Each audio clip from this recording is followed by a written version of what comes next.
Hello दोस्तों, स्वागत है आप लोगों का अपने चैनल विजन जीके में। दोस्तों, इस वीडियो में हम लोग विज्ञान की जो विभिन्न शाखाएं हैं, मतलब विज्ञान की जो शाखाएं हैं और उनका जो अध्ययन होता है वो क्या कहलाता है, उनके बारे में आज की इस वीडियो में हम लोग डिस्कस करने वाले हैं। तो चलिए वीडियो को स्टार्ट करते हैं। देखिए, आपका पहला सवाल देखिए क्या बोला गया है। आपका पहला सवाल देखिए क्या बोला गया है कि सिक्कों का जो अध्ययन होता है, तो सिक्कों के अध्ययन को हम लोग क्या कहते हैं। तो सिक्कों के अध्ययन को हम लोग न्यूमिस्मेटिक कहते हैं। क्या कहते हैं? न्यूमिस्मेटिक कहते हैं। ध्वनि विज्ञान का जो अध्ययन होता है वो क्या कहलाता है? तो इकोस्टिक्स कहलाता है। ठीक है। कीट पतंग विज्ञान का जो अध्ययन होता है एंटेमोलॉजी कहलाता है। पक्षी विज्ञान के अध्ययन को हम लोग ऑर्निथोलॉजी कहते हैं। रेशम उत्पादन के अध्ययन को हम सेरीकल्चर कहते हैं। मधुमक्खी पालन के अध्ययन को हम लोग एपीकल्चर कहते हैं। क्या कहते हैं? एपीकल्चर कहते हैं। उसके बाद देखिए सवाल क्या है कि पुष्प यानी कि फलों वाले पौधों का जो अध्ययन होता है हॉर्टिकल्चर कहलाता है।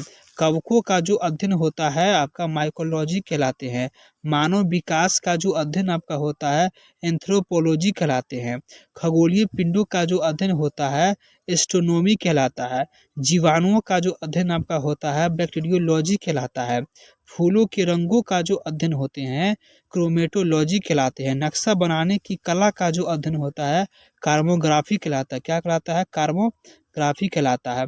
उसके बाद सवाल आपका है कि त्वचा रोगों का जो अध्ययन होते हैं डर्मेटोलॉजी कहलाते हैं। जीवों के प्रजातीय गुण का जो अध्ययन होता है इथोलॉजी कहलाता है। स्वप्नों का जो अध्ययन होता है ऑर्निरोलॉजी कहलाता है। क्या कहलाता है? ऑर्निरोलॉजी कहलाते हैं। वंशानुगत गुण का जो अध्ययन होता है जेनेटिक्स कहलाते हैं। समस्त ब्रह्मांड का जो अध्ययन होता है कॉस्मोलॉजी कहलाते हैं। गुर्दा के अध्ययन को हम लोग क्या कहते हैं? नेफ्रोलॉजी कहते हैं। मस्तिष्क के रोगों का जो अध्ययन होता है उसको क्या कहते हैं? तो न्यूरोलॉजी कहते हैं। ठीक है। फलों के अध्ययन को क्या कहते हैं? तो पोमोलॉजी कहलाते हैं।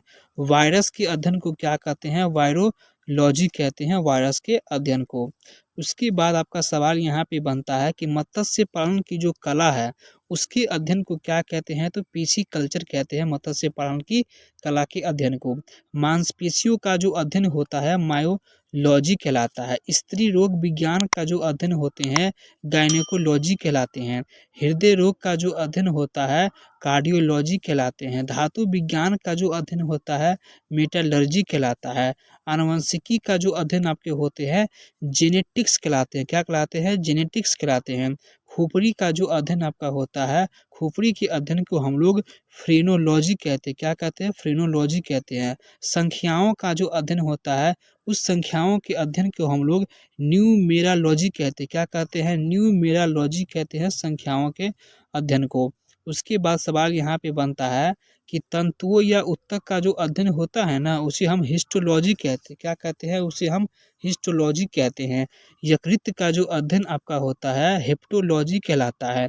शिला यानी कि पत्थर पर जो मुद्रण होता है उसके अध्ययन को हम लिथोग्राफी कहते हैं। कान का जो अध्ययन आपका होता है ओटोलॉजी कहते हैं। गैसों के अध्ययन को हम लोग न्यूमेटिक्स कहते हैं। प्रकाश के अध्ययन को हम लोग फोटोलॉजी कहते हैं। फोटोलॉजी कहलाता है। ठीक है। एक्स किरणों के अध्ययन को हम लोग रेडियोलॉजी कहते हैं। पशु रसायन के अध्ययन को हम लोग जूकेमी कहते हैं। क्या कहते हैं? जूकेमी कहते हैं। उसके बाद सवाल है कि अंगूरों के उत्पादन मतलब अंगूरों का उत्पादन के अध्ययन को विटीकल्चर कहते हैं। केचुआ पालन का जो अध्ययन होता है वर्मी कल्चर कहलाता है। शैवालों के अध्ययन को हम लोग फाइकोलॉजी कहते हैं। जीव कोशिका के अध्ययन को हम लोग साइटोलॉजी कहते हैं। पुष्पों का अध्ययन को हम लोग एंथोलॉजी कहते हैं। फसली पादपों का अध्ययन को हम लोग एग्रोनॉमी कहते हैं। सौंदर्य के अध्ययन को हम लोग किलोलॉजी कहते हैं। समस्त ब्रह्मांड का अध्ययन को हम लोग क्या कहते हैं? कॉस्मोलॉजी कहते हैं। क्या कहते हैं? कॉस्मोलॉजी कहते हैं। उसके बाद शब्दों तथा वाक्यों का जो अध्ययन होता है सिमेंटिक्स कहलाता है। मृदा का जो अध्ययन होता है उसे हम पीडोलॉजी कहते हैं।